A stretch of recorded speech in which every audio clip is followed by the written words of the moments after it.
Genesis chapter 47, verse 1 through 31. Joseph went and told Pharaoh, "My father and brothers with their flocks and herds and everything they own have come from the land of Canaan and are now in Goshen." He chose 5 of his brothers and presented them before Pharaoh. Pharaoh asked the brothers, "What is your occupation?"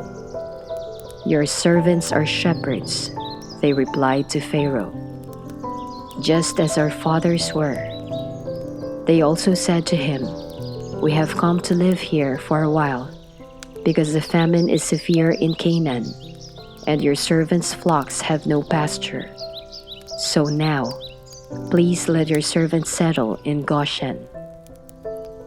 Pharaoh said to Joseph, "Your father and your brothers have come to you, and the land of Egypt is before you. Settle your father and your brothers in the best part of the land. Let them live in Goshen. And if you know of any among them with special ability, put them in charge of my own livestock." Then Joseph brought his father Jacob in and presented him before Pharaoh.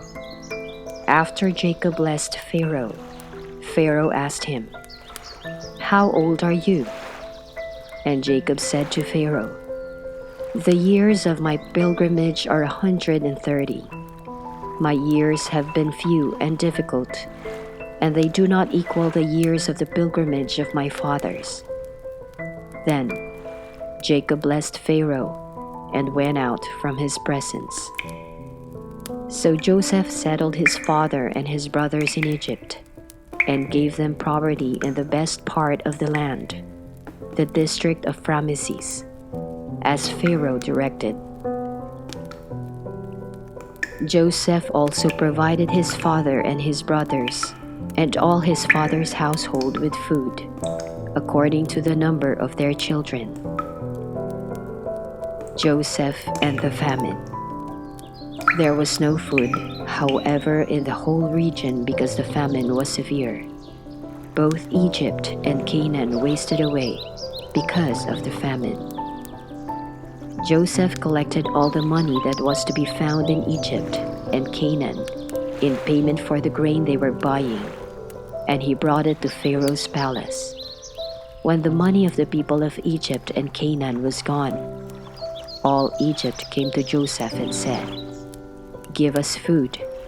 Why should we die before your eyes? Our money is all gone." "Then bring your livestock," said Joseph. "I will sell you food in exchange for your livestock, since your money is gone." So they brought their livestock to Joseph, and he gave them food in exchange for their horses, their sheep and goats, their cattle and donkeys. And he brought them through that year with food, in exchange for all their livestock. When that year was over, they came to him the following year and said, "We cannot hide from our lord the fact that since our money is gone, and our livestock belongs to you, there is nothing left for our lord except our bodies and our land. Why should we perish before your eyes, we and our land as well? Buy us and our land in exchange for food, and we with our land will be in bondage to Pharaoh. Give us seed, so that we may live and not die, and that the land may not become desolate."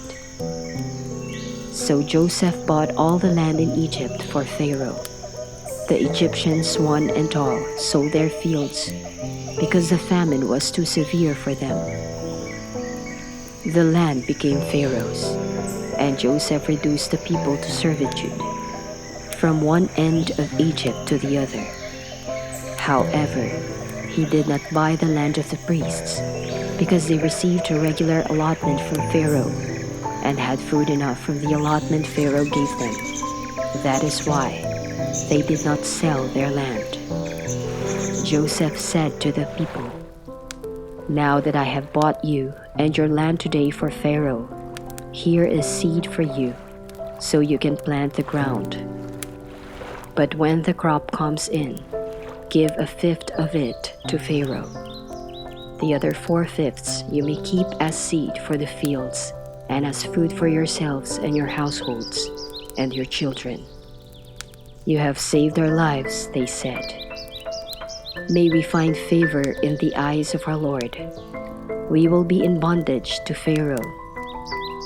So Joseph established it as a law concerning land in Egypt, still in force today, that a fifth of the produce belongs to Pharaoh.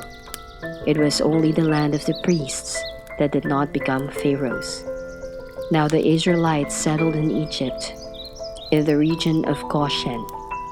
They acquired property there and were fruitful and increased greatly in number.